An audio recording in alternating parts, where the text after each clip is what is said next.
2 মাস পরেও সাকিব খানকে পারে। আপনি এটা একটা নিউজও করতে পারেন, সাকিবের কানে দেওয়া উচিত।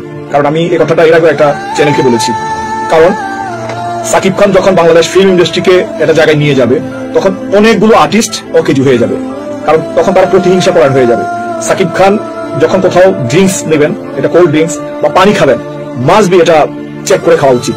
বঙ্গবন্ধু শেখ মুজিবুর রহমানকে ওনার বাসায় যে যাতায়াত করতে পাশে ছিলেন, ওনার সহযোগিতায় এই ক্লিন করা হয়েছে। তো সাকিব খানকেও তাই করবে।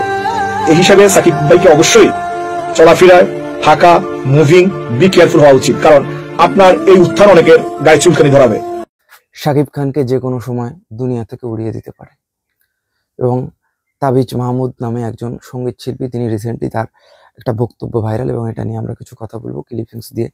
তো এই লোক বলেছে যে 2 মাস হোক বা তার ভিতর হোক শাকিব ভাইয়ের আসলে খুবই সাবধানে চলাচল করা উচিত। তো তিনি তার পয়েন্ট অফ ভিউ থেকে তিনি বেশ কিছু লজিক বলেছেন যে আজকে শাকিব খানের যে স্টারডাম, তার যে জনপ্রিয়তা, তার ঝড়ে অন্যান্য হিরো প্লাস ইন্ডাস্ট্রির অনেকের উত্থান হচ্ছে এবং তারা চাচ্ছে যে আসলে কিভাবে তার ডাউন চলে আসে। তো এটা টুরু, আমি ধরে নিলাম এটা অত্যন্ত সত্য। এবং তিনি আরো বলেছেন যে শাকিব ভাইয়ের যে কোনো ড্রিঙ্কস করার ক্ষেত্রে তার আসলে নজর দেওয়া উচিত, যে কোন ড্রিঙ্কস সে করবে, কোন ড্রিঙ্কস সে করবে না, তার কি কি ড্রিঙ্কস করা উচিত, এবং এই ড্রিঙ্কস করার সময় তার ভাবনা চিন্তা করে দেখে শুনে করা উচিত।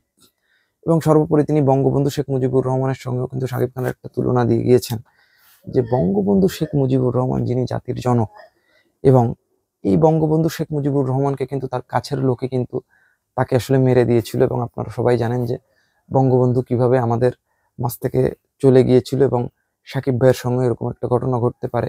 এবং সে যেহেতু মোর পপুলার, এবং যে কোনো সময় আসলে তার খুবই সাবধানে চলা উচিত। তার যেহেতু তার আশেপাশে এখন কেউ নেই, তো হিংসায় জর্জরিত হয়ে আসলে লোকজন শাকিব ভাইকে আসলে এই ধরনের ফল্টে ফেলতে চাচ্ছে, যে আসলে শাকিব ভাই তার যাতে আসলে খুব খারাপই হয়। তো এইটা কিন্তু আসলে তাবিজ মাহমুদ নামে একজন সঙ্গীত শিল্পী। তো এখন আমি, অনেকে হয়তো বলবেন এটা তো সে ভাইরাল হওয়ার জন্য বলছে, এটা তার ভাইরাল হওয়ার চিন্তা ছাড়া কিচ্ছু না। সে আসলে কে, তার কি আইডেন্টিটি, তাকে কে চেনে, হ্যাঁ দ্যাটস ফাইন। বাট আপনি যদি এই কথাগুলো যদি আপনি চিন্তা করেন, এবং আপনি যদি মন মাথা খাটিয়ে যদি এই ব্যাপারগুলো যদি আপনি যদি দেখেন, তো তাহলে আমি বলবো যে আপনি এই ব্যাপারটার সঙ্গে আপনি একমত হতে পারবেন যে এই লোক আসলে যে কথাগুলো বলেছে, এগুলো আসলে একদমই কথাগুলো কিন্তু ফেলে দেওয়া যায় না। হ্যাঁ, যে শাকিব ভাইয়ের যে কোনো সময় আসলে বিপদ হতে পারে।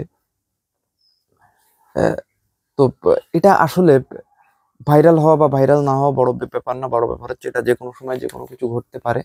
তো তার ডেফিনেটলি সতর্ক হওয়া উচিত। কারণ আজকে তার অবস্থান, এবং তাকে কিন্তু একবার সে এটাও বলেন যে 2017-18 সালে যে জাহেদ খান কর্মকাণ্ডে একবার কিন্তু ধাক্কা দেওয়া হয়েছিল। তো এগুলো সে উল্লেখ করে সেই কথাগুলো বলেছিলেন। তো বেসিক্যালি এটা নিয়ে আমরা কিছু কথা